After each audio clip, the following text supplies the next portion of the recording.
क्रिया कैसे होती है। नेक्स्ट टॉपिक आज का रिप्रोडक्शन इन ऑसिलेटोरियम।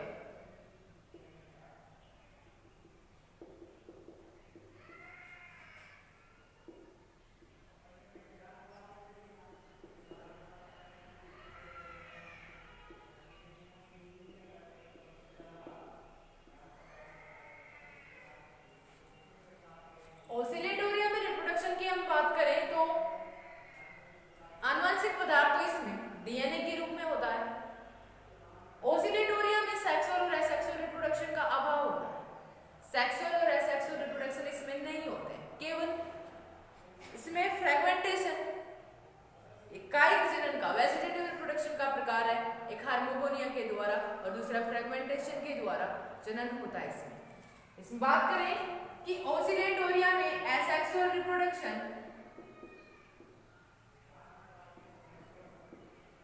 और नंबर दूसरा सेक्सुअल रिप्रोडक्शन, ये दोनों क्या होते हैं? एब्सेंट होते हैं, अनुपस्थित होते हैं। होगा किसके द्वारा ऑसिलेटोरिया में जनन? कि ऑसिलेटोरिया में जनन की क्रिया एक तो विखंडन के द्वारा होती है,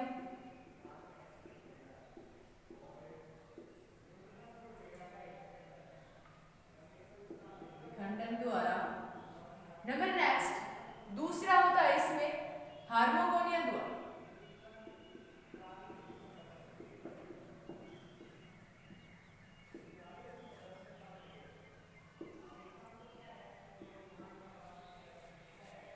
नंबर फर्स्ट की बात करें कि विखंडन द्वारा।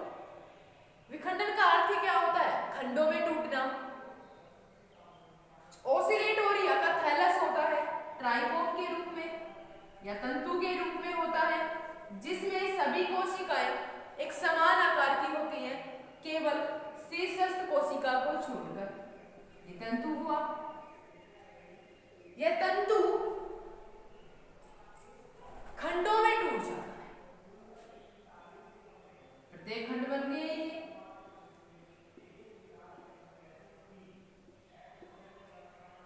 ट्राइकोम की सारी कोशिकाएं टूट गई, ये खंड बन गए, खंडों में टूट गया। प्रत्येक खंड क्या करेगा? एक नए थैलस का निर्माण कर लेता है, नए ऑसिलेटोरिया का निर्माण कर लेता है। अब ये ट्राइकोम खंडों में टूटा, वो कैसे टूटा?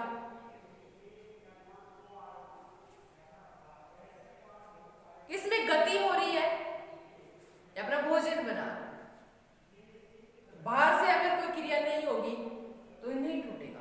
खंडों में टूटेगा किसके कारण? नंबर फर्स्ट है तो जलीय तरंगों की क्षति पहुंचाने पर।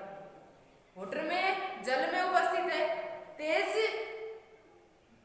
गति से जल बह रहा है या तरंगें उत्पन्न हो रही है जल में, तो उसके कारण इसका जो ट्राइकोम है वो खंडों में टूट जाता है। एक तो ये कारण। नंबर दूसरा कि जलीय जीवों द्वारा काट लिए जाने पर या जंतुओं के पैरों के नीचे आ जाने से इसका खंड ये ट्राइकोम किस में टूट जाता है? खंडों में टूट जाता है। नेक्स्ट एक कैरेक्टर और इसका कि भी किसके कारण टूटता है? एक कारण और इसका कि ट्राइकोम की कोई भी कोशिका मृत हो जाती है। ट्राइकोम की कोशिका मृत हो जाने के कारण भी ट्राइकोम किस में बढ़ जाता है? टूट जाता है, खंडों में टूट जाता है। ये है विखंडन द्वारा जनन। इसमें ऑसिलेटोरिया में विखंडन द्वारा जनन में ऑसिलेटोरिया का ट्राइकोम खंडों में टूट जाता है, खंडों में बट जाता है। प्रत्येक ही खंड एक नए थैलस का या ऑसिलेटोरिया का क्या कर लेता है? निर्माण कर लेता है। विखंडन हो रहा है ट्राइकोम का तीन कारणों के कारण। जलीय तरंगों द्वारा, फर्स्ट जलीय तरंगों द्वारा क्षति पहुंचाने पर।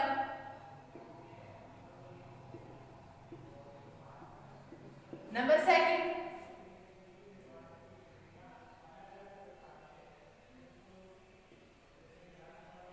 जंतुओं द्वारा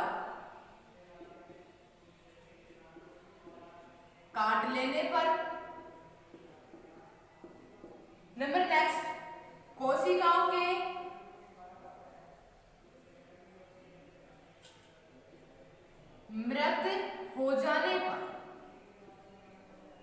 इन तीनों कारणों के कारण ट्राइकोम का थैलस, ओसिलेटोरिया का ट्राइकोम या इसका थैलस खंडों में टूट जाता है। कारण ये तीनों है, खंडों में टूट गया, प्रत्येक खंड ने एक नए ओसिलेटोरिया का निर्माण कर लिया। ये हुआ विखंडन द्वारा जनन। नंबर सेकंड की हम बात करें इसमें हार्मोगोनिया द्वारा। विखंडन द्वारा जनन तो कभी कभी होता है। नॉर्मल ओसिलेटोरिया में जनन की हम बात करें तो इसमें जनन की क्रिया हार्मोगोनिया के द्वारा ही होती है। अब ये हार्मोगोनिया क्या होता है? नेक्स्ट सेकंड टाइप इसका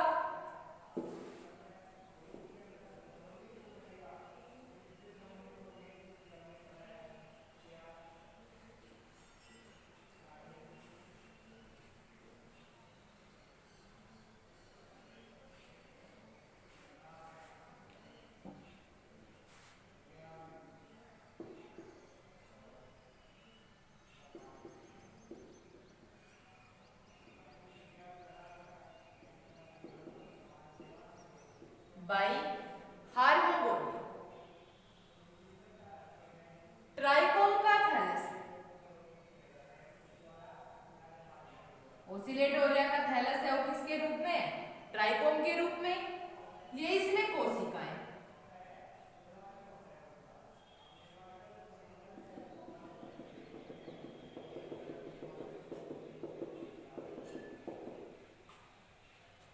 ट्राइकोम की कोई भी एक कोशिका, बीच में से कोई भी एक कोशिका मृत हो जाती है, मृत हो गई। मृत हो जाने के कारण उसके ऊपर वाली कोशिका और उसके नीचे वाली कोशिका उस कोशिका पर दबाव डालती है। मान लो ये कोशिका मृत हो गई तो इस कोशिका पर ये ऊपर वाली और ये नीचे वाली कोशिका दोनों दबाव डालती हैं, जिसके कारण इस कोशिका की संरचना हो जाती है उभयोअवतली।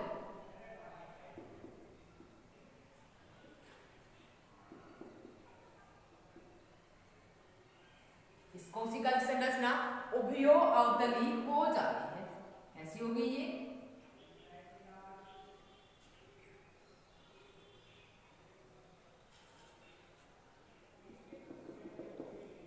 कोशिका की पहली संरचना थी इनके समान, मृत हो जाने के बाद में ऊपर वाली और नीचे वाली कोशिका ने इस मृत कोशिका पर दाब उत्पन्न किया, जिसके कारण इस कोशिका की संरचना कैसी हो गई? उभयोअवतली। इसको बोलेंगे हार्मोगोनिया।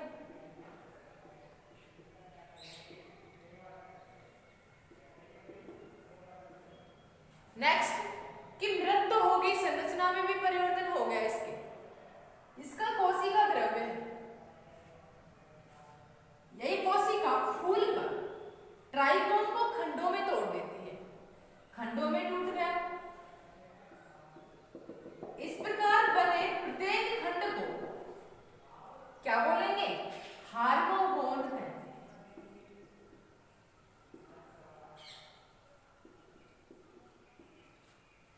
ये तो थी हार्मोगोनिया कि कोशिका मृत हुई, उस पर ऊपर वाली और नीचे वाली कोशिका ने दाब उत्पन्न किया, जिसके कारण इस कोशिका की संरचना कैसी हो गई?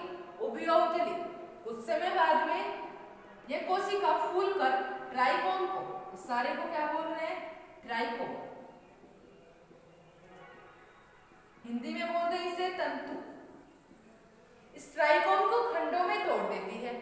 इस प्रकार जो प्रत्येक खंड बने उसको क्या बोल रहे हैं? हार्मोगोन।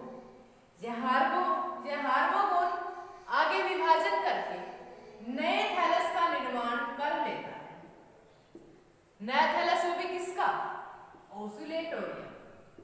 ओसिलेटोरिया के नए थैलस का निर्माण कर लेता है। ये हुआ हार्मोगोनिया द्वारा जनन। कि ओसिलेटोरिया में सामान्य जनन हार्मोगोनिया के द्वारा ही होता है। इसमें ट्राइकोम की कोई भी एक कोशिका, एक से अधिक भी हो सकती है, कोई भी कोशिका मृत हो जाती है। मृत हो जाने के कारण उस पर दाब उत्पन्न होता है ऊपर वाली कोशिका से और नीचे वाली कोशिका से, जिसके कारण उसकी संरचना उभयोअवतली हो जाती है। उभयोअवतली होगी, इसका कोशिका द्रव्य बाद में फूलकर ट्राइकोम को खंडों में तोड़ देता है।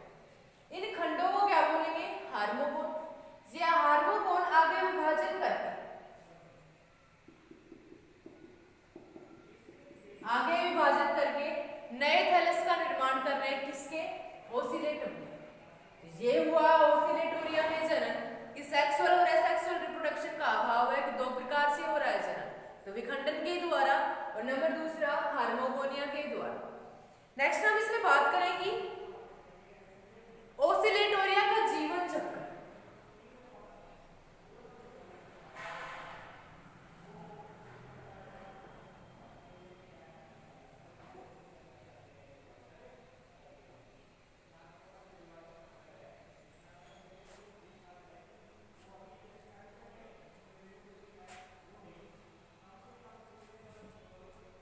ओसिलेटोरिया का जीवन चक्र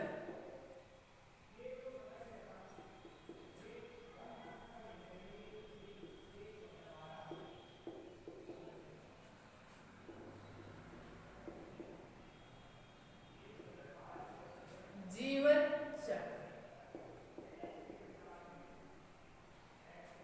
रिप्रोडक्शन में बताया कि सेक्सुअल और एसेक्सुअल रिप्रोडक्शन एब्सेंट होते हैं। सेक्सुअल और एसेक्सुअल रिप्रोडक्शन एब्सेंट है तो इसमें पीढ़ी एकांतरण नहीं होता है। ओसिलेटोरिया में पीढ़ी एकांतरण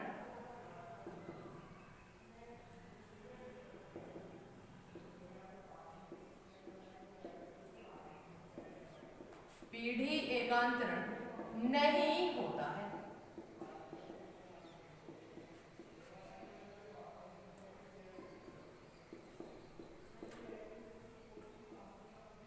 पीढ़ी एकांतरण नहीं है तो इसके जीवन चक्र लाइफ साइकिल कैसे बनेगा इसका कि ये ओसिलेटोरिया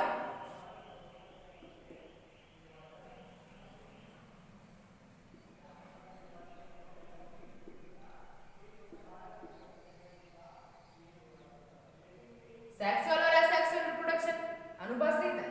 फर्स्ट में इसमें किसके द्वारा जनन हो रहा है? हार्मोगोनिया के द्वारा।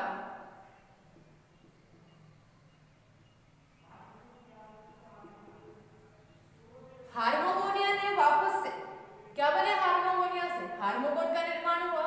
हार्मोगोन डिवीजन करके नए थैलस का निर्माण कर रहा है। किसके? ओसिलेटोरिया। ये ओसिलेटोरिया से हार्मोगोनिया का निर्माण हुआ। ये हार्मोगोनिया आगे चल वापस से ओसिलेटोरिया के नए थैलस का निर्माण कर लेता है। नंबर सेकंड की हम बात करें इसमें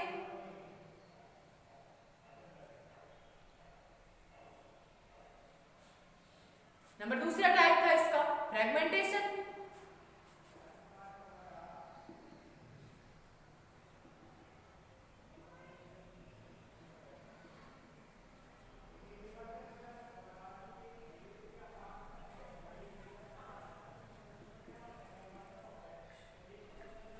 फ्रेगमेंटेशन के द्वारा क्या बने? विखंडन के द्वारा फ्रेगमेंट बने, खंड बने।